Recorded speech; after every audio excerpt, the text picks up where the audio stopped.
آج کے پیارے درس قرآن میں ہم بہت ہی اہم موضوع لے کر آپ کے پاس آئے ہیں۔ کسی مسلمان کو گالی دینا، اور آج 3 نومبر بروز پیر میں حاضر ہوں۔ اللہ تبارک و تعالی کہ حبیب صلی اللہ علیہ وآلہ وسلم نے ارشاد فرمایا کہ مسلمان آپس میں بھائی بھائی ہے، نہ کسی کو گالی دیتا ہے نہ اس پہ ظلم کرتا ہے۔ ایک مرتبہ نبی پاک صلی اللہ علیہ وسلم کی بارگاہ میں سیدنا ابو بکر صدیق رضی اللہ تعالیٰ تشریف فرما تھے۔ ایک شخص آیا تو حضرت ابو بکر صدیق رضی اللہ تعالیٰ کو وہ برا بھلا کہنا اس نے شروع کر دیا۔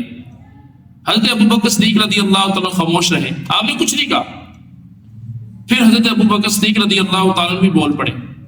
ظاہر ہے کہ آج بھی ہمارے معاشرے میں بتائیں کہ یار وہ تو یہ اتنا کچھ کہہ رہا، تو بھی اس کا جواب دینا۔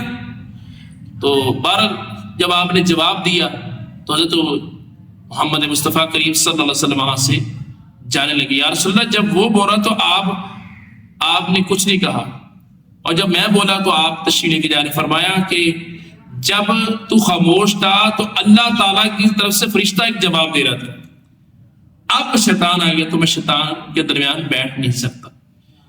کسی مسلمان کو گالی دینا یہ بہت بڑا گناہ ہے، اور اللہ تبارک تعالیٰ کے حبیب صلی اللہ علیہ وسلم نے ایسے بندے کو ناپسند فرمایا۔